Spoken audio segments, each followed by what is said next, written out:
Primeira carta a Timóteo, capítulo 6, a gente vai ler a partir do verso 3, mas antes da gente começar a leitura, acho que vale a pena a gente dar um breve panorama. Então você mantém a sua Bíblia aí, pode botar o marcador, depois a gente volta e vai ler a partir do verso 3. Essa carta ela foi escrita pelo apóstolo Paulo durante a sua 4ª viagem missionária, né? Ela é dirigida a esse tal de Timóteo, que era um pupilo de Paulo, né? Ele, até onde a gente pode saber, foi evangelizado pelo próprio Paulo. Paulo fala de si mesmo como um pai na fé para Timóteo, e Timóteo nesse momento estava cuidando da igreja de Éfeso, né? Éfeso é uma igreja da antiga Grécia Oriental, hoje Turquia, né? É o litoral ali da Turquia. Essa cidade ela era uma cidade portuária, tinha o porto mais importante do Império Romano ali no Mar Egeu. Se você olhar um mapa mundo, você tem o Mar Egeu de um lado. Se você olhar um mapa moderno, né, do jeito que os países estão divididos hoje, vai ter de um lado a Grécia, no meio o Mar Egeu, do outro lado a Turquia. Antigamente ali era tudo Grécia e tinha ali a cidade de Éfeso, que era o principal porto daquela região, onde muitos artigos do Oriente eram exportados para o Ocidente, né, para a Grécia, para a Itália.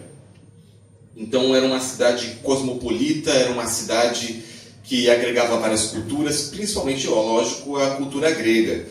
Era uma cidade muito populosa, e Paulo abriu essa igreja de Éfeso no meio da sua 3ª viagem missionária. Em algum momento entre a 3ª e a 4ª viagem missionária foi que Paulo evangelizou Timóteo. Timóteo se converteu. Timóteo já vinha de um berço judaico, sua mãe era judia, e então já conhecia o Antigo Testamento, e a partir de Paulo conheceu a Cristo.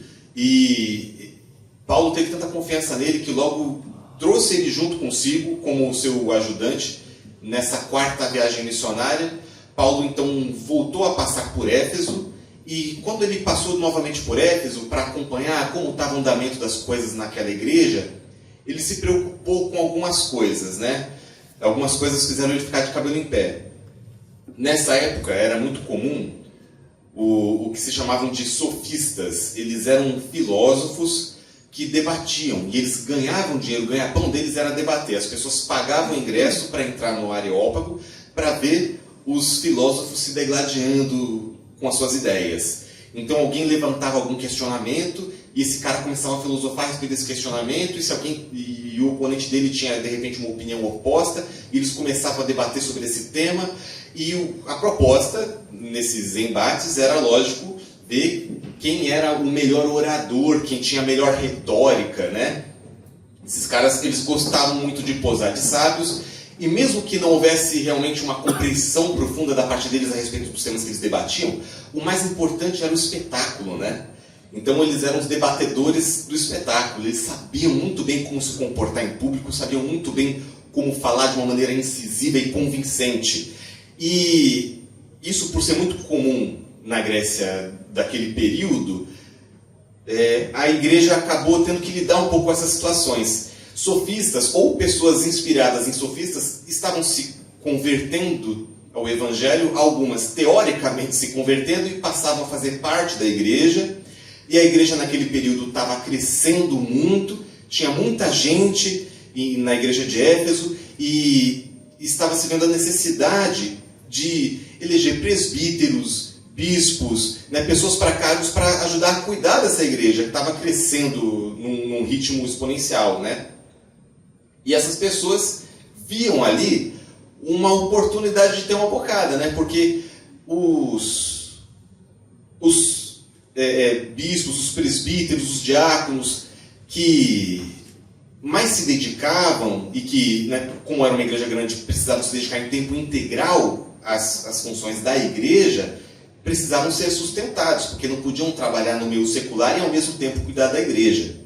Paulo, inclusive, vai dizer, né, nessa mesma carta, que os presbíteros que se destacam são merecedores de dobrados honorários. Isso vai dizer, acho que logo no capítulo 5, e essas pessoas que tinham esse poder argumentativo, elas logo percebiam que não, posso chegar nessa igreja, posar de que sei de tudo, que manjo muito, e alguém me botar num desses cargos, e aí eu posso, estou com a minha boquinha feita.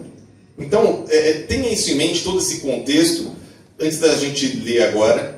E agora sim você pode abrir sua Bíblia, a gente vai ler ali a partir do verso 3, capítulo 6, a partir do verso 3.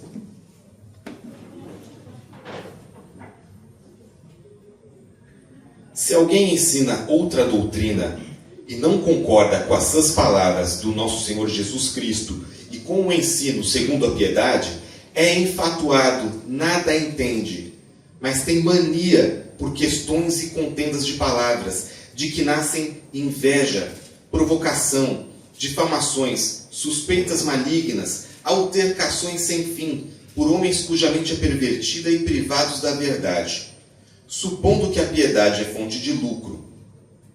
De fato, grande fonte de lucro é a piedade com o contentamento, porque nada temos trazido para o mundo, nem coisa alguma podemos levar dele. Tendo sustento e com o que nos vestir, estejamos contentes. Ora, os que querem ficar ricos caem em tentação e cilada, e em muitas concupiscências insensatas e perniciosas, as quais afogam os homens na ruína e perdição. Porque o amor do dinheiro é raiz de todos os males, e alguns, nessa cobiça, se desviaram da fé e a si mesmos se atormentaram com muitas dores. Por enquanto, vamos até o 10. Vamos voltar ali no verso 3. Paulo, no verso 3, ele já começa dizendo, destacando algumas coisas que a gente precisa prestar atenção no argumento de supostos mestres.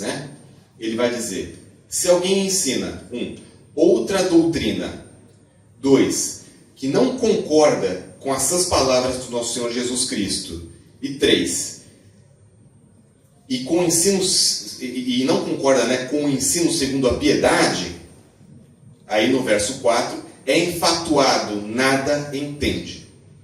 Por outra doutrina, a gente deve compreender aqui qualquer doutrina que seja diferente daquela que nos é ensinada pelos apóstolos. Poxa, isso aqui é novidade. Você já tem que ficar atento, você já tem que soar um alarmezinho em você. Se a doutrina que está sendo ensinada tem cara de ser nova, de ser algo que você nunca escutou antes, que nunca você viu escrito em lugar nenhum antes. E como segundo sinal, o que não concorda com essas palavras do nosso Senhor Jesus Cristo. Ou seja, além de ser novo, é oposto, se opõe, torna mentiroso aquilo que é o verdadeiro evangelho. É uma doutrina que vai na contramão daquilo que nos é ensinado pelos apóstolos, por Cristo. Quando ele fala no final do versículo 3, que é uma doutrina que não concorda com o ensino segundo a piedade, ele está falando de um ensino que faz com que a nossa conduta não seja uma conduta de retidão, uma conduta que agrade a Deus. A piedade aqui é uma vida conforme o caminhar de Cristo. Ter uma vida piedosa é ter uma conduta que agrada a Deus. E a conduta que agrada a Deus é aquela que está de acordo com a doutrina apostólica. Uma doutrina que vai na contramão disso, ela logicamente vai levar a gente para um lugar distante de Deus. Vai nos desviar do caminho. Vai levar a gente para uma conduta reprovável aos olhos de Deus. Então, isto posto, uma vez que você perceba essas 3 características em qualquer pessoa que se proponha a ensinar a respeito da palavra de Deus, Paulo diz no verso 4, é fato, não tem mais argumento contra, não há mais o que se questionar. Essa pessoa não compreende o evangelho, ela não sabe nada, você não deve dar ouvidos a essa pessoa. Talvez essa pessoa não seja nem da fé. Paulo vai ir mais longe daqui a pouco, porque no verso 4 ele vai dizer, é enfatuado, nada entende, mas tem mania por questões e contendas de palavras. Essa expressão mania, a gente quase esvaziou hoje essa palavra na língua portuguesa. Ela pode significar muitas coisas, mas o sentido original dela é uma obsessão, é uma insanidade, uma doença mental, né? Uma doença de ordem mental que faz a pessoa obsessivamente correr atrás de algo. Então, alguém que tem mania por questões e contendas de palavras é alguém que tem uma obsessão por sempre ficar questionando. E não é problema questionar, não é problema debater a respeito do sentido das palavras. Nós, enquanto cristãos sérios que querem conhecer mais da palavra, fazemos isso constantemente, né? A gente vai ver Paulo em Atos elogiando os bereanos, porque os bereanos comparavam tudo o que ele pregava com as Escrituras. Eles questionavam o que ele pregava, eles queriam comprovar se aquilo era verídico ou não. E isso é plenamente saudável. O problema é quando isso vira uma mania. É quando você esvazia de sentido o questionar, o debater. É quando você passa a debater não de maneira objetiva, porque você quer compreender, porque você quer ter mais profundidade na sua compreensão das Escrituras. Vira uma mania quando passa a ser algo completamente subjetivo, quando você passa a ser dirigido pela sua vaidade, porque você não quer entender mais, você quer provar que você está certo e que o outro está errado, né? É uma questão pessoal a partir dali. E isso é de fato algo doentio, segundo o próprio Paulo diz, né? Então, ficar debatendo o sentido das palavras, não com o objetivo de chegar num consenso, mas com o objetivo de provar que o outro está errado, que você está certo, independente das evidências, isso é muito problemático. E é isso que Paulo estava vendo acontecer na igreja de Éfeso, né? Além disso, a partir da segunda metade do verso 4, ele diz: das quais nasce a inveja, a provocação, difamações, suspeitas malignas, e no verso 5, altercações sem fim, né? Essas pessoas que nada entendem, mas que querem ensinar, e que querem questionar, e que querem, dessa maneira doentia, ficar promovendo confusão nas igrejas, são pessoas que, a partir disso que elas fazem, a partir desses debates esvaziados, elas promovem a inveja, né? Porque se a questão é pessoal, se a questão é completamente subjetiva e não objetiva, então o que tem em vista ali é a vaidade. E a vaidade inevitavelmente vai gerar inveja. Porque se tem alguém lá que você percebe que é mais sábio que você, que tem mais conhecimento que você, mas você precisa se destacar, você tem isso de, não, eu preciso ser melhor que ele, é a inveja que está te movendo, né? E a partir da inveja as provocações, né? Porque quando a discussão ela perde o sentido,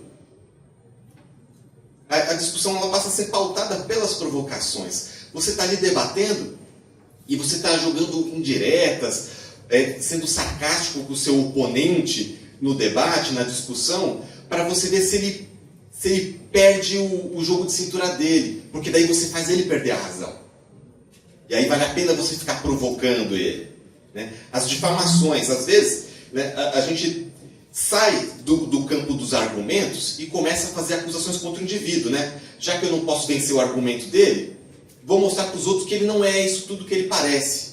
Aí começa a inventar histórias sobre o fulano, para ele perder a reputação dele diante dos irmãos, que é para ele, toda vez que argumentar, alguém pensar: ah, mas ele é o cara que fez isso que o outro me contou. E aí começa esse tipo de difamação, para acabar com a reputação das pessoas, as suspeitas malignas, né? E por fim ali, as altercações sem fim. O que são altercações sem fim? É um trabalho que nunca acaba, né?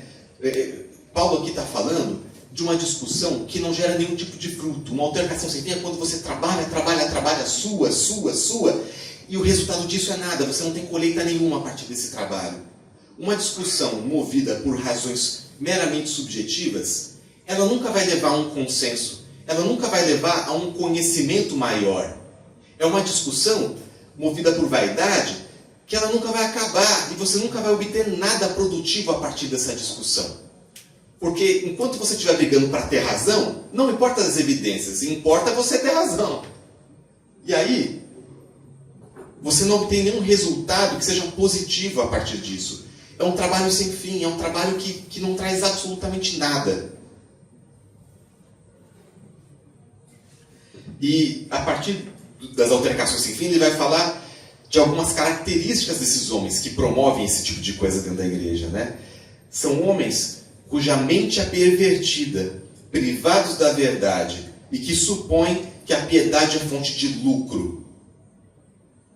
A mente pervertida aqui é uma mente que não está seguindo no rumo de Cristo, é uma mente que não olha para o mundo a partir de uma perspectiva cristã, que não adota uma cosmovisão cristã. Né? Pervertido é o exato antônimo de convertido. Né? Você está, né, trilhando um caminho, você percebe que errou o trajeto. Aí você vai olhar lá na BR a plaquinha, conversão à esquerda. O que você faz quando você entra na conversão à esquerda? Você faz uma meia volta, dá 180. Você estava caminhando na direção do inferno, quando você se converte, você dá um 180 e caminha na direção de Cristo. Perverter-se é sair do caminho. É você estava indo no caminho direito e você se desvia dele. Perverter-se é desviar-se. Então, uma mente pervertida é uma mente que não está apontando para Cristo, é uma mente que não está olhando para Ele, é uma mente que está olhando para qualquer outra coisa. Privados da verdade. É uma mente que não conheceu a Cristo, é uma mente que não conheceu a verdade, que desconhece o significado da cruz, não compreendeu o Evangelho. Essa ficha não caiu ainda para esse cara, entende? E aí, supondo que a piedade é fonte de lucro, eles acham que parecendo santos, eles acham que posando de sabichões do Evangelho, eles vão ganhar uma boquinha. Eles vão lá e vão ganhar algum cargo e vão ganhar dinheiro. E a gente está cheio de gente assim hoje em dia. Vocês cansam de ver essas figuras na TV e na internet. Pessoas que, por razões meramente monetárias, né, eles estão aí mercantilizando a fé. Fazendo da fé meramente sua fonte de lucro, como se ela fosse apenas isso.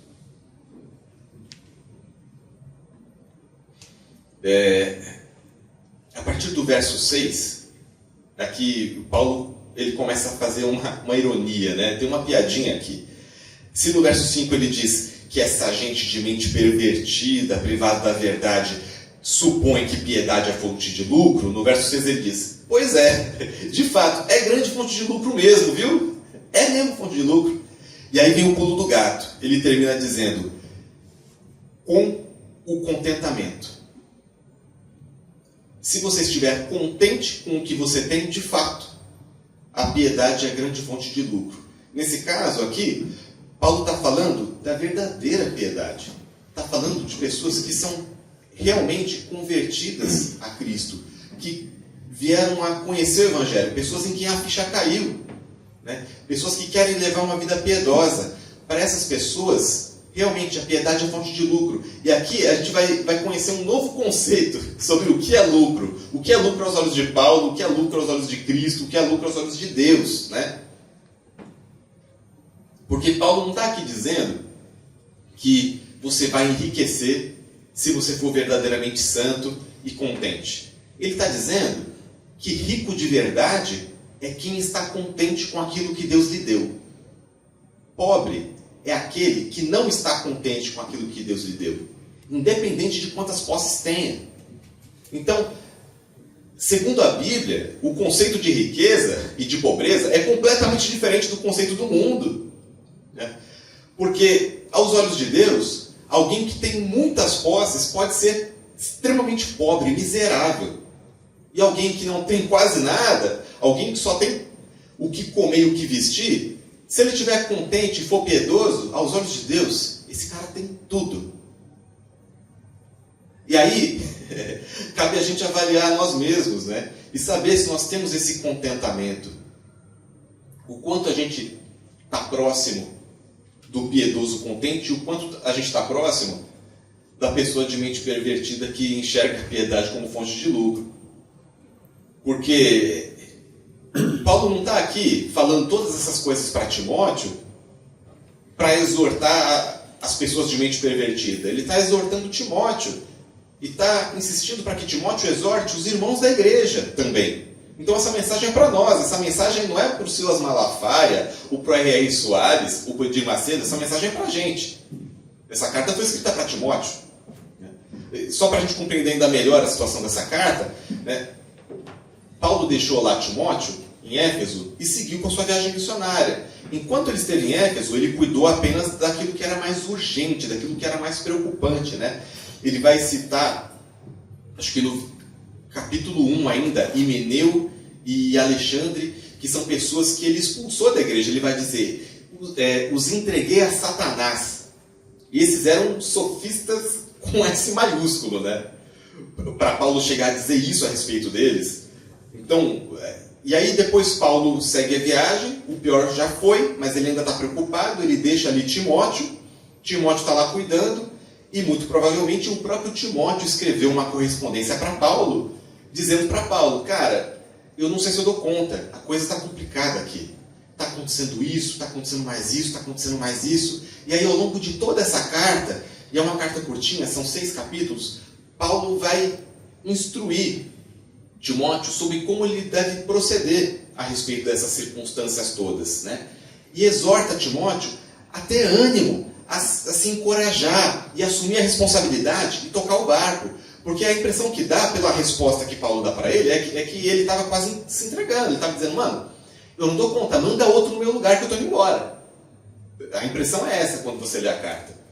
E aí Paulo insiste. Então, a gente sabe que Timóteo era jovem. Por ser jovem, ele talvez fosse muito... houvesse desconfiança por parte dos irmãos da igreja, por conta de sua juventude. E, muito provavelmente, ele não era um excelente orador como os sofistas. Ele, apesar de conhecer o verdadeiro evangelho, num debate cara a cara, talvez os sofistas parecessem mais despojados e convincentes, apesar de só falarem bobagem. E isso fez, talvez, ele se sentir mais retraído e desencorajado, né? Então, depois de falar a respeito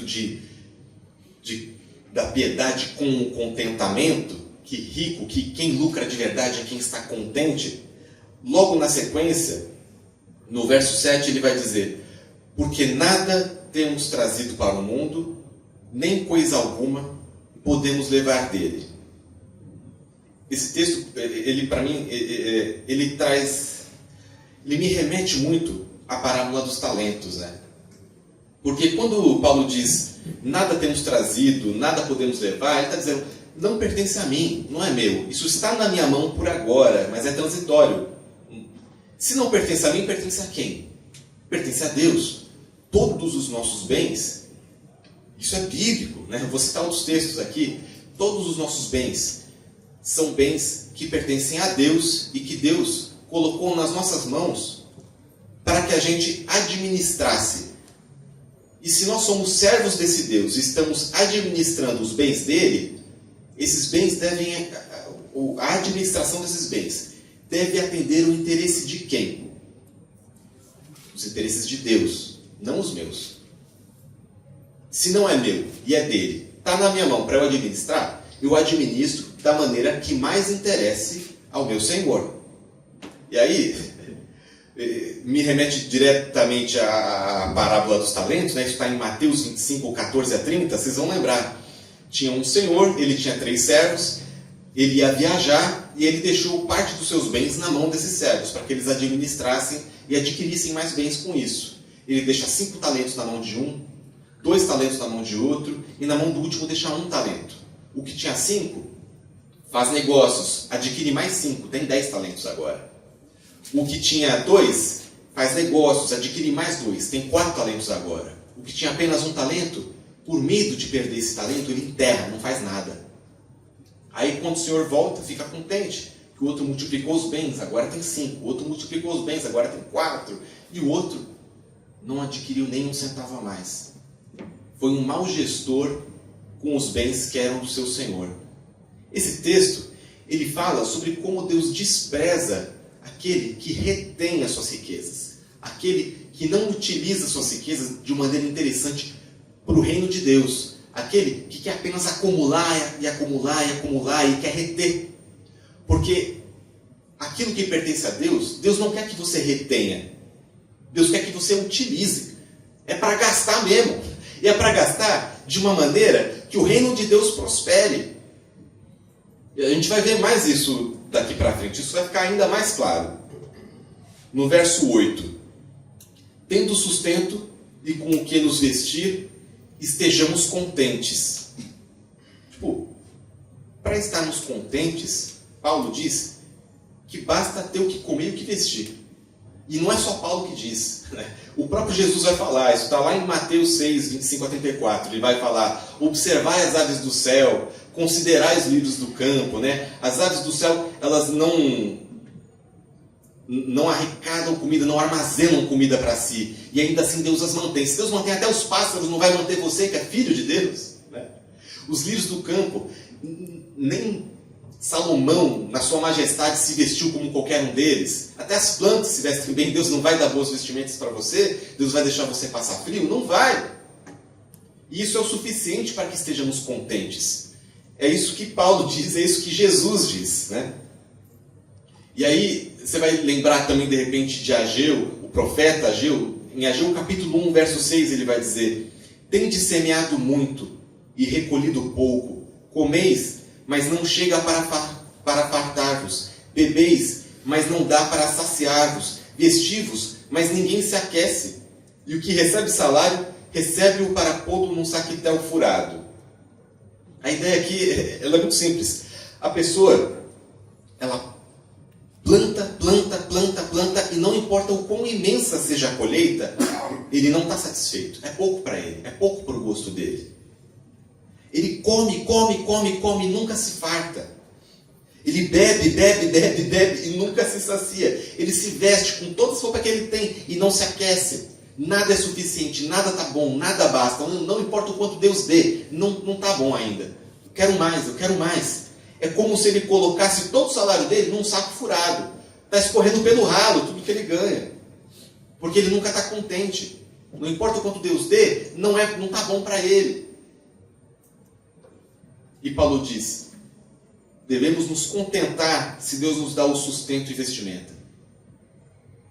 Verso 9: ora, os que querem ficar ricos caem em tentação e cilada, e em muitas concupiscências insensatas e perniciosas, as quais afogam os homens na ruína e perdição. Eu me lembro de imediato da parábola do rico insensato, né? Aquele para quem Deus diz: louco, esta noite te pedirão a sua alma, né? Ele havia tido uma colheita muito maior do que ele poderia armazenar.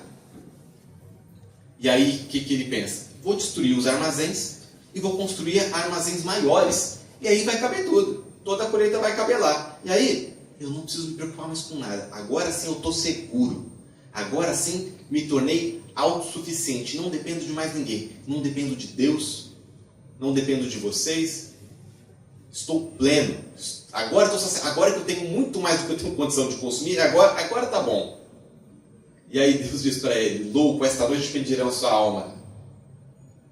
E as coisas que ficarem aí depois que você morrer, vai ficar para quem?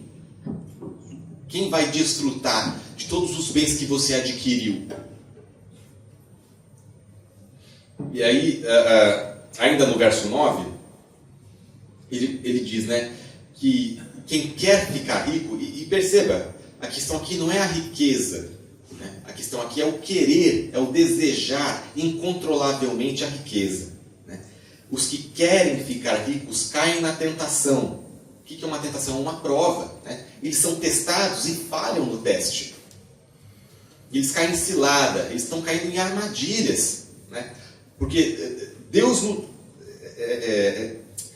essas armadilhas não são da parte de Deus, são da parte de Satanás. Satanás tem interesse em colocar armadilhas diante da gente. Mas é a gente que cai, né? E caem em muitas concupiscências insensatas e perniciosas. O que é uma concupiscência insensata e perniciosa? Você nem entende, mas você sabe que é ruim, né? É um palavrão isso aqui. Uma concupiscência é um desejo descontrolado. Insensato é um negócio no qual você não pensou. Um negócio que você nunca parou para meditar a respeito. Um negócio que você quer, mas você nem sabe por que você quer. Você só quer. E perniciosa é que causa mal, que causa perjúrio, causa perda.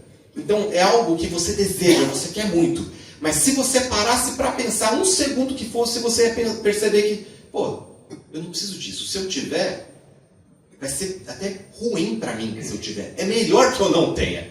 Mas como você não parou para pensar, como é algo insensato, você continua desejando. E se um dia você de fato conquistar aquilo, aquilo não vai te trazer bem nenhum.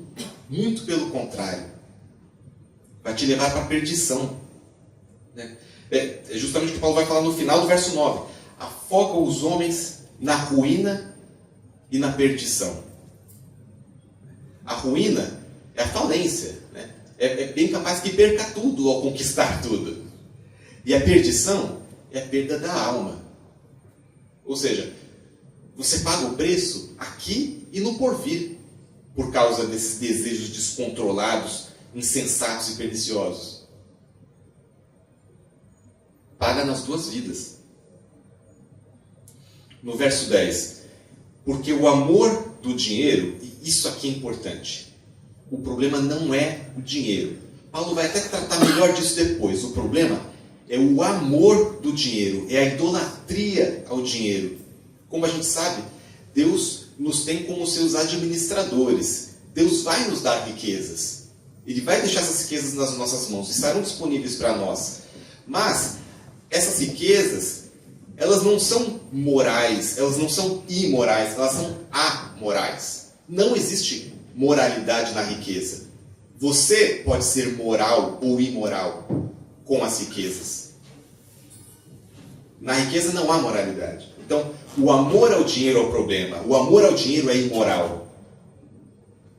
E ele conclui, é raiz de todos os males. Isso eu considero muito impactante. E tem outros textos que corroboram com essa ideia de que o amor ao dinheiro é uma das coisas mais perversas que há.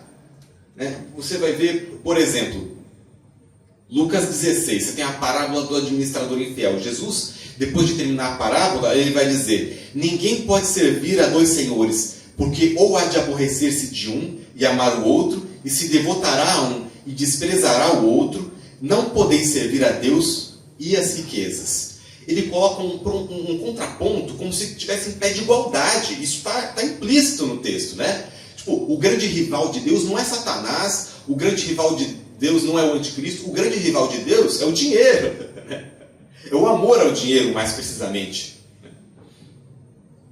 É engraçado também que, apesar do texto lá de Lucas, né, ele está no grego, a palavra riquezas, ela aparece no aramaico, né, ela aparece como mamon, não é uma palavra do grego, apesar do texto ser grego, ser em grego. Então, é como se Deus estivesse colocando nas riquezas um ar de entidade, sabe? Como se não fosse algo natural. Ainda que a riqueza seja algo natural, de fato. Mas eu acho que é proposital para fazer você pensar sobre o poder que isso pode exercer sobre você. E além disso, né, raiz de todos os males. Isso me faz pensar, poxa, a raiz é a origem.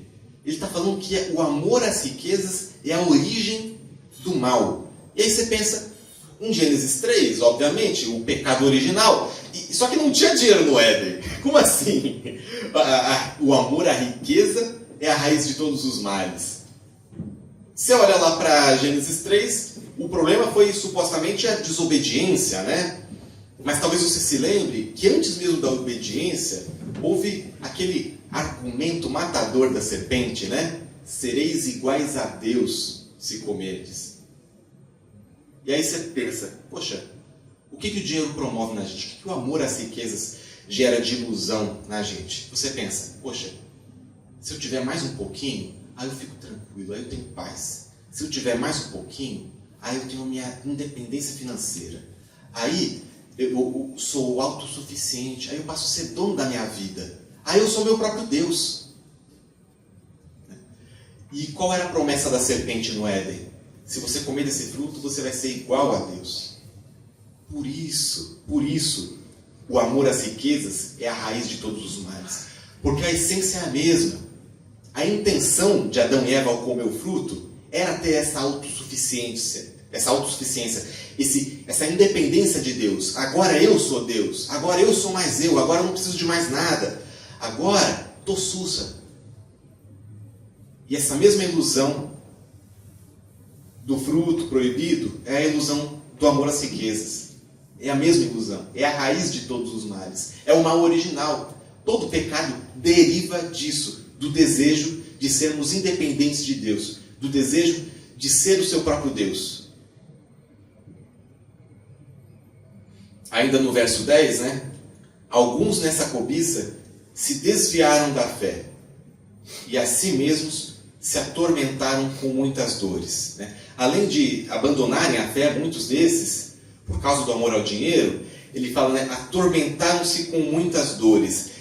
Tem um comentarista bíblico, o Elias Way, ele ousa fazer uma tradução um pouquinho diferente, né? Ele vai dizer, se empalaram com muitas angústias, porque o termo no grego ali, para se atormentaram, é peripeiro, que é transpassado. Esse transpassado pode ser entendido como empalado. A analogia que se faz aqui é a seguinte, você tem uma armadilha que você monta para o bicho, né? Você bota lá um passarinho ou um roedor preso numa cordinha, aí você tem um animal selvagem que você está caçando, esse bicho chega lá, ele vê a presa, ele pula para morder aquele animalzinho que está preso e embaixo dele tem um fosso aberto, cheio de estacas. Ele tentando se alimentar, tentando dar a bocada naquele bicho, cai no buraco e morre cravado de estacas, empalado. Então a ideia aqui é que a pessoa que tem amor ao dinheiro, ela quer pegar, ela quer conquistar, ela quer ter. Mas nisso de tentar ter, ela cai na armadilha e termina empalada num buraco cheio de estacas, transpassado pelas estacas. É alguém que caiu numa armadilha. Esse é a pessoa abastada, rica aos olhos do mundo, né?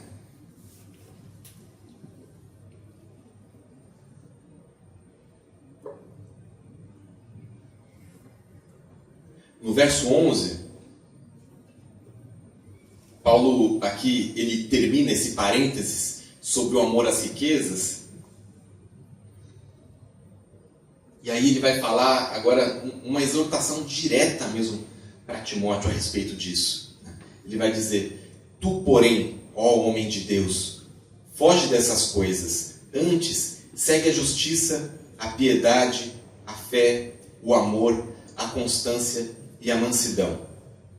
Você vê que ele está tentando dar ânimo mesmo para Timóteo, né? Ele está falando com Timóteo de um jeito como se fosse um treinador, né? Aquela pessoa que está do lado do ringue, dizendo, vai lá. Tu, porém, ó homem de Deus, né? Se encoraje, enfrente isso, não se deixe cair nesse tipo de armadilha. Antes disso, né? Tudo que ele vai citar aqui no verso 11, depois, são coisas que contrariam o amor ao dinheiro. Preste atenção nisso. Ele vai dizer, foge dessas coisas. Antes, segue a justiça, a piedade, né? Ser justo aos olhos de Deus, ter uma vida piedosa, né? Ter uma vida que agrade a Deus. Segue a fé, permaneça firme nas suas convicções em relação a Cristo, com relação à cruz. Né? Segue o amor, ame o próximo. O amor ao dinheiro é um antônimo perfeito, é o contraste perfeito com o amor ao próximo. Né? A constância e a mansidão. Ele não falou mais cedo que as pessoas, por causa do amor ao dinheiro, estavam lá debatendo e se degladiando, e por causa desses interesses provocavam todo tipo de intriga, inveja e tudo mais na igreja? Aí ele fala, a constância e a mansidão. A constância é ter uma pessoa que não tem um humor variável, um humor inconstante, aquela pessoa que estoura por qualquer coisa, né? A pessoa que está louca pelo dinheiro, ela se deixa levar por esse desejo e passa a não controlar mais o seu humor, os seus sentimentos. E por causa do estresse trazido pelo amor ao dinheiro, o estresse trazido por causa dessas ambições, é uma pessoa que estoura com os outros, que explode a qualquer momento.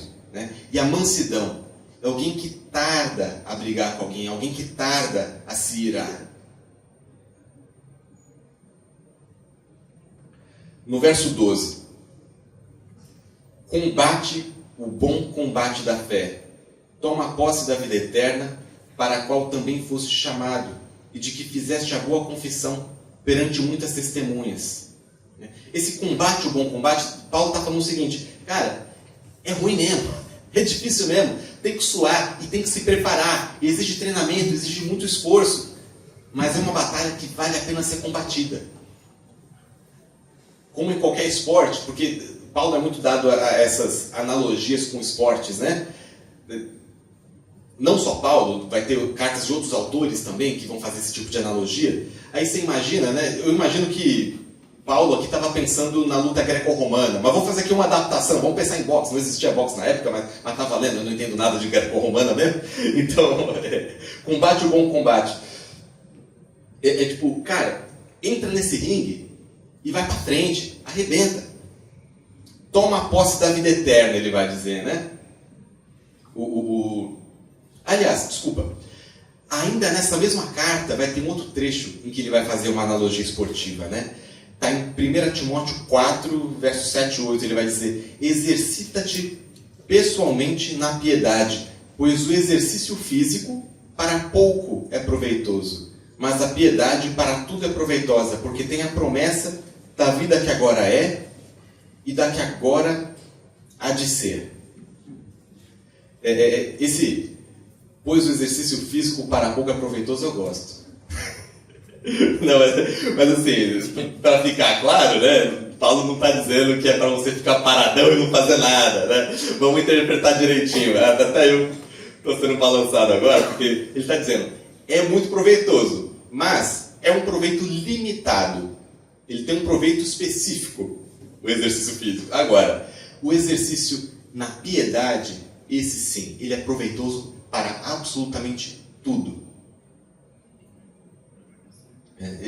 Isso é bastante interessante. Nesse mesmo verso, né, ele vai falar algo muito próximo do que ele diz na sequência, que é o toma posse da vida eterna. Né? Você pensa, que frase estranha, né? Toma posse da vida eterna. Nós, enquanto cristãos, cremos que uma vez convertido, salvo para sempre. Se a conversão é genuína, a sua salvação é garantida. Né? Como assim? O Timóteo, que é genuinamente convertido, que foi chamado para Paulo para o trabalho missionário, que está lá cuidando da igreja, né, sob a confiança de Paulo, como que Paulo está dizendo para esse cara, toma posse da vida eterna, ele já não tem? E aí, o próprio 1 Timóteo 4, verso 8, ele diz, né, que a piedade para tudo é proveitosa, porque tem a promessa da vida que agora é e da vida que há de ser. Presta atenção nisso. Isso aqui é algo que, cara, isso aqui me abriu a cabeça de um jeito. Paulo está falando que a vida eterna deve ser vivida desde já. Já toma posse agora. A vida eterna não é só para depois. A vida eterna já começa do momento que você se converte. A gente deve viver desde agora, como se já estivesse no porvir. Como se Jesus já tivesse voltado. Você vai se lembrar de 2 Coríntios 5,20, né? A galera adora citar esse texto. Eles falam, de sorte que somos embaixadores em nome de Cristo. E aí, né, com o peito estufado, com toda a pompa, sou um embaixador de Cristo. E isso não é para a gente se orgulhar. Não é algo para você se envaidecer. A ideia de sermos embaixadores de Cristo é a ideia de que nós somos estrangeiros vivendo nessa terra. Nós somos representantes de um Estado estrangeiro ocupando um espaço aqui. Se você olhar para qualquer embaixada, para o funcionamento dela, como é que funciona uma embaixada? Vamos pensar, sei lá, uma embaixada japonesa no Brasil. É um pedacinho de território que mais ou menos pertence ao Japão, mas está no Brasil. Se você entrar lá sem autorização, você é preso pelas autoridades japonesas como se estivesse invadindo o território japonês. Então, assim, a ideia de sermos embaixadores de Cristo é a seguinte: você é uma amostra grátis do reino de Deus pleno e perfeito do porvir, no agora, no aqui e no agora. Nós devemos viver uma vida segundo o reino de Deus, desde já. Então, o reino de Deus, ele é no agora e ele é no porvir, porque no porvir ele será pleno, agora ele é em parte. Em parte através de quem? Em parte através de você. Em parte através de mim. Né? Tem uma música do Marcos Almeida que eu acho excelente. Ele canta assim: bem além das nuvens existe um céu. Quem olha para ele descobre o chão. Na terra daqui eu vivo a terra do céu. Cara, Olha a responsa que Deus coloca na tua mão, né? Essa música, inclusive, ela foi pensada, ela foi composta a partir de Atos 1, né? Você tem Jesus tendo sua última conversa com os apóstolos antes de ascender aos céus. E aí ele fala assim para os apóstolos: vão a todas as nações, anunciem as boas novas e batizem em nome do Pai, do Filho e do Espírito Santo. E aí Jesus sobe aos céus e os discípulos estão lá olhando, né? Olhando Jesus subir e ficam lá olhando. Aí você com tanto tempo olhando que chegam uns anjos. Deus manda anjos dizendo para os caras assim, ó: ei, tá esperando o quê? Ele não disse que vai voltar daqui a pouco e que era para vocês irem para as nações evangelizar e batizar? Vai, caramba! E aí, tipo, real, tô aqui olhando para o céu, mas importa o agora. O céu, uma parte dele já é agora. À medida que as pessoas vão se convertendo, à medida que as pessoas vão conhecendo o Evangelho, à medida que as pessoas vão fazendo parte do reino de Deus, o reino de Deus, em parte, já está sendo instaurado aqui e agora. Então, toma posse da vida eterna viva agora como se Jesus já tivesse voltado. Ele toma posse da vida eterna, para a qual também foste chamado e de que fizeste a boa confissão perante muitas testemunhas. Paulo está chamando ele para a responsabilidade porque ele admitiu ser chamado para essa responsabilidade. A gente sabe que Timóteo estava querendo arregar, estava querendo abdicar dessas responsabilidades por causa de receio, por causa de medo, por causa de temor. E aí Paulo está dizendo: cara, você foi chamado por Cristo. Ele te escolheu. E além disso, você fez a confissão, você foi batizado, você declarou diante de Deus e dos homens que você pertence a Ele, que você é um servo dele e que a sua vida vai ser dedicada ao reino dele. Todos nós fizemos essa confissão, né? Todos nós fomos chamados. Talvez você não foi chamado exatamente para um cargo específico, uma função específica. Agora, o chamado missionário, ele é universal. Ele é para todo cristão. Todos nós temos esse chamado. Todos nós temos testemunhas oculares de que a gente se converteu e de que a gente assumiu diante dos outros que somos convertidos e que temos uma vida nova. Você foi batizado, você fez essa confissão. Você tem a resposta no seu ombro. Então, Paulo está dizendo: haja de acordo com a fé para a qual você foi chamado e com a fé que você mesmo professou. Verso 13: exorto-te perante Deus, que preserve a vida de todas as coisas, perante Cristo Jesus, que diante de Pôncio Pilatos fez a boa confissão. Eu te exorto diante do Deus que cuida de você, que cuida de todos os seres vivos. Deus está cuidando, cara. Eu exorto você a assumir a responsabilidade diante desse Deus. Eu exorto você a assumir essa responsabilidade diante de um Deus, diante de Cristo, que diante de Pôncio Pilatos fez a boa confissão. O que é a boa confissão? Meu pai citou no domingo passado, né? Jesus, prestes a ser mandado para a morte, está diante da máxima autoridade que tem poder para declarar ele inocente ou culpado. Pôncio Pilatos é o cara que tem poder para dizer: inocente, fica vivo. Culpado, vai para a cruz. Pôncio Pilatos tem esse poder. Jesus está diante desse cara. E qual é o comportamento de Jesus? Jesus chega a escutar Pôncio Pilatos dizer: cara, você não tem noção, não? Você não sabe que eu tenho poder para mandar matar você? E a resposta de Jesus é: você não teria autoridade se do alto não tivesse sido dada. Quem vai dizer isso na frente de um juiz que tem poder para te matar? Jesus não se negou a ser morto diante da dificuldade. Aí Paulo está dizendo: mano, eu estou te exortando diante desse Cristo. Jesus não arregou na hora de te salvar. Ele deu o próprio pescoço dele. Você vai arregar? Sério? E aí, verso 14: que guardes o mandato imaculado, irrepreensível, até a manifestação do nosso Senhor Jesus Cristo. O mandato, né, essa incumbência que Deus deu para ele, guarde ela imaculada, irrepreensível. Que ninguém possa apontar o dedo em você e encontrar mácula e te repreender porque você não fez direito, porque você não cumpriu com as suas responsabilidades que você prometeu e não cumpriu, né? Eu lembro de uma mensagem do Josse, a gente estava, acho que foi o último projeto 70 que a gente participou. Foi aqui no estado. E aí, eu me lembro dele ter pregado... onde é que era esse texto? É uma parábola de Jesus sobre o construtor da torre. E aí Jesus diz assim: quem é o construtor de uma torre que antes de começar a construção não vai calcular se ele tem condições de terminá-la? Se ele lança os fundamentos e não tem condições de concluir a torre, ele vira motivo de chacota, vira motivo de vergonha. As pessoas vão olhar para aquela torre não concluída e vão dizer: olha só, não teve condição de concluir. Aí Jesus faz essa parábola para dizer o quê? Olha, antes de você aceitar se converter, antes de você aceitar fazer qualquer coisa, aceitar qualquer incumbência eclesiástica, pensa bem antes de aceitar. Vê se você vai ter condições de ir até o final. Vê se você vai ter condições de ir até o fim disso. E lembre-se, o Josi pregou isso num projeto. Ele estava evangelizando as pessoas. A gente tinha abordado um monte de gente na rua. Essas pessoas vieram para o culto. Tinha lá dezenas de pessoas para escutar aquela mensagem. E no final daquela mensagem, elas teriam a oportunidade de aceitar Jesus como seu único e suficiente Salvador. Essa é uma mensagem para o cara pensar e dizer: pô, não quero isso não, viu? E Josi pregou. Estava lá. Pensa bem se você quer aceitar isso mesmo.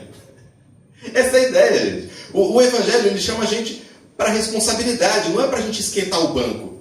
É para a gente fazer, é para a gente trabalhar em prol do reino. Nós somos servos, somos filhos de Deus, mas somos, antes de filhos, servos de Deus. Devemos fazer as coisas da maneira que melhor interesse ao nosso amo, ao nosso Senhor.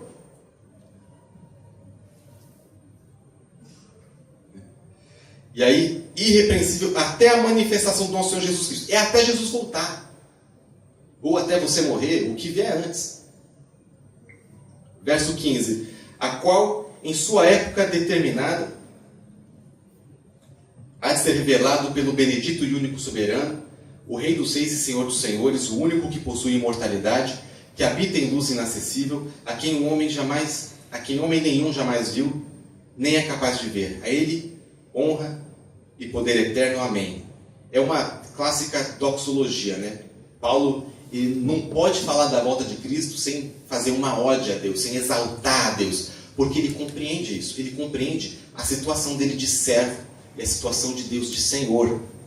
Toda vez que ele menciona a volta de Cristo, ele tem que fazer uma adoração a Deus. Ele gasta 2 versículos nisso. E aí, verso 17. Ele retoma aqui os temas que ele tratou lá do verso 6 até o 10. Né? Tudo que ele estava falando sobre amor à riqueza, ele retoma agora. Por quê? Porque ele quer esclarecer algumas coisas. Né? Caso não tenha ficado claro que o problema não é a riqueza, mas sim o amor à riqueza, agora fica claro de uma vez por todas. Exorta os ricos do presente século que não sejam orgulhosos, nem depositem a esperança na instabilidade da riqueza, mas em Deus, que tudo nos proporciona ricamente para o nosso aprazimento. Aconteceu na igreja primitiva, isso é fato, de alguns irmãos pensarem: cara, Jesus está voltando, ele vai voltar amanhã, vou vender tudo, vou botar tudo para os meus irmãos, tudo na obra, vamos fazer acontecer. Aí o cara perdeu tudo, e aí o cara já não tinha mais nada, ele se livrou de todos os bens dele, e ele começou a precisar de ajuda dos outros irmãos, que tinham menos do que ele antes. Então Paulo está dizendo: não, calma aí, não é para você se sentir culpado caso Deus tenha te dado mais. Como a gente viu na parábola, tem administradores para quem Deus dá 5 talentos, para quem Deus dá 2, para quem Deus dá 1. Você tem 5, não se sinta culpado porque Deus deu 5. Usa esses 5 para o reino de Deus. Use de maneira que interesse ao reino de Deus. E aí está tudo certo. Então assim, exorta os ricos. Não é problema ele ser rico. É problema ele ser orgulhoso. É problema ele depositar a esperança dele na riqueza. Ele fala na instabilidade da riqueza. Ele cita isso. Instabilidade da riqueza. Mateus aqui trabalha com investimentos, né? Aposto que você deve receber de vez em quando, de alguém muito noob, a pergunta de: cara, qual é o investimento mais seguro que tem? Aí você fala: é o investimento tal. Aí ele te pergunta: é 100% seguro? Aí a resposta: não existe investimento 100% seguro. Nenhum investimento é 100% seguro. A riqueza é sempre instável. Você só pode depositar essa confiança em Deus. Então, se você está esperando ganhar um pouco mais para ter paz no seu coração, talvez seu Senhor seja Mamon e não Deus. Talvez você está botando sua esperança no lugar errado. Talvez você seja servo de outro Senhor e não sabe. Porque a coisa mais fácil para a gente é apontar o dedo para essas igrejas, essas mega igrejas cheias da bufunfa, com pastores milionários que tem jatinho, e dizer, porque essa teologia da prosperidade ela está toda errada. Mas aí, quando você olha para o seu próprio coração com honestidade, quando você se olha no espelho, sem nada te atrapalhando, sem nada embaçando sua vista, você nota que, cara, eu estou aqui apontando o dedo para eles, e eu da boca para fora digo que detesto essa teologia da prosperidade, mas eu estou aqui, vivendo isso cotidianamente sem nem notar. Eu me lembro de uma amiga minha, a gente congregava junto quando jovens, numa outra igreja em Timbó, e aí ela contou uma história, assim, uma vivência dela. Eu era adolescente ainda na época, ela também. Ela falou, fui na excursão com os meus colegas da escola, a gente estava no Rio de Janeiro, a gente estava no ônibus da excursão, né? Pretado, estava passando na frente das favelas do Rio de Janeiro, e aí eu vi aquelas pessoas pobres, aquelas pessoas passando necessidade, aquelas casas tão mal feitas. Aí eu pensei, meu Deus, que situação terrível que essas pessoas estão vivendo, tanta gente nesse mundo precisando de Deus. Aí eu lembro que todo mundo achou muito bonitinho aquilo, mas me acendeu aquele alarmezinho assim, tipo, cara, essas pessoas que estão vivendo lá, de repente tem um monte de gente lá que é convertido. De repente tem um monte de igreja lá no morro. Se duvidar, tem mais crente num único morro do Rio de Janeiro do que em Timbó inteira. Mas aí a gente vê um monte de pobre, preto, ferrado, aí você diz, precisa de Deus. Timboense não precisa de Deus? A gente tem um dos maiores BHs da cidade, né? Uma cidade de cultura europeia, uma cidade bonita, bem cuidada, próspera, tem de tudo, não falta nada, as pessoas vivem bem. Aqui ninguém precisa de Deus. Olha como a gente mede as pessoas. A gente olha para a pobreza e diz, precisa de Deus. A gente olha para a riqueza. Às vezes, eu já escutei isso, não foi só uma vez não. Gente dizendo, é difícil de evangelizar em Timbó, porque as pessoas têm tudo. Não falta nada. Aí como é que... Aí você diz, você precisa de Jesus. Não, mas eu já tenho... Gente, se não tem Cristo, não tem nada. Essa lógica, que às vezes a gente acaba caindo nessa armadilha dessa lógica, ela é completamente oposta ao que Paulo está falando aqui. Ele está dizendo, gente, se você é contente com o que você tem, você é rico aos olhos de Deus. Se você é contente e piedoso, não te falta nada.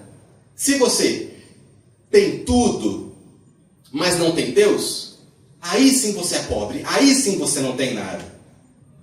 Então assim, pouco importa se a pessoa vive na favela, ou se ela vive no grande centro, se ela mora num apartamento de 15 milhões, ou se ela mora num barraco. Se ela tem Cristo, e ela está contente com a vida dela, ela tem tudo. E isso é uma ficha difícil de cair. A gente às vezes mede o caráter das pessoas, mede o quão convertidas são as pessoas, pelo quanto elas têm. E a gente faz isso de uma maneira que a gente nem nota.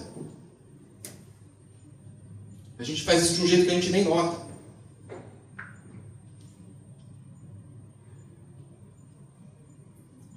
Para encerrar, ele vai dizer que pratiquem o bem, sejam ricos de boas obras, generosos em dar, prontos a repartir,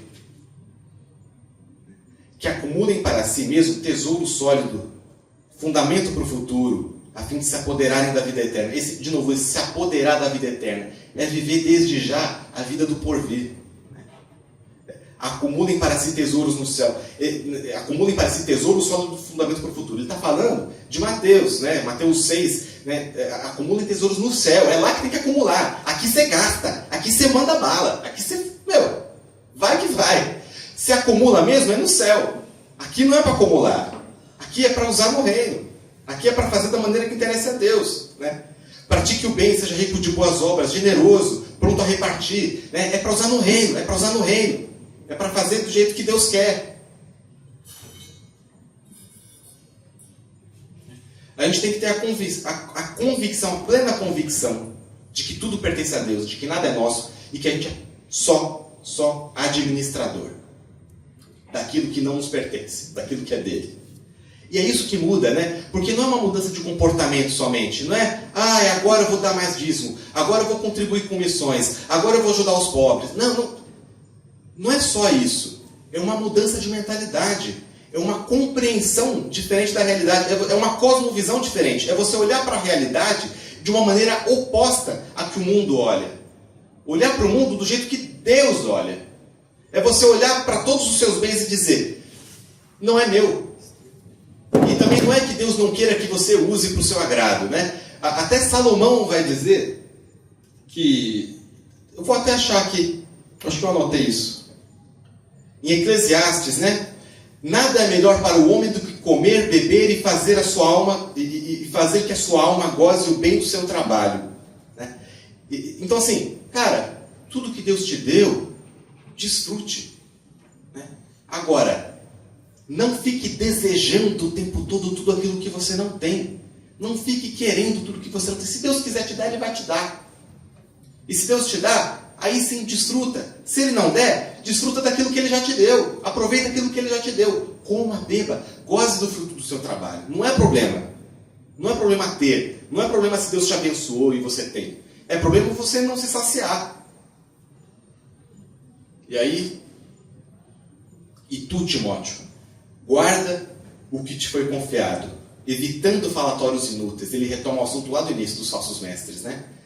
Guarda o evangelho que te foi confiado. Guarda. Não deixa ele ser adulterado. Não deixa ele ser mudado. Não deixa acontecer nada. Guarda esse evangelho. Evite os falatórios inúteis e profanos, as contradições do saber, como falsamente eles chamam. Esse falsamente eles chamam é o saber. Chamam falsamente isso de saber. Esses debates inúteis chamam isso de conhecimento. Não é conhecimento. Combata esse falso evangelho com um verdadeiro evangelho. Não importa o quanto eles impostem a voz. Não importa o quanto eles posem de machões. Não importa o quanto eles sejam bons oradores. A verdade fala mais alto. Pois alguns, professando esse falso conhecimento, se desviaram da fé. A graça seja convosco. Acho que, em síntese, assim, tem dois problemas principais que Paulo estava tentando tratar, que eu já supracitei aqui, né? Que é não cair na ladainha de gente que se faz de sábia e que só está interessada no ganha-pão. E de não cair nas mesmas armadilhas que essa gente caiu. Porque essa gente caiu na armadilha do amor à riqueza, você também pode. E aí, tem muito crente que pensa, não, porque eu já escutei isso de crente, né? Sou muito idealista para me deixar levar pelo dinheiro. Eu não sou desses. É dessa confiança que o diabo gosta, viu? O diabo gosta desse. Esse é mais facinho de pegar. É quando você se acha muito idealista para cair na armadilha que você para de prestar atenção, né? É que nem aquele antílope na selva africana que está lá, né? Nossa, você sabe que ele corre disparado quando ele vê o leão, né? E aí, você imagina, né?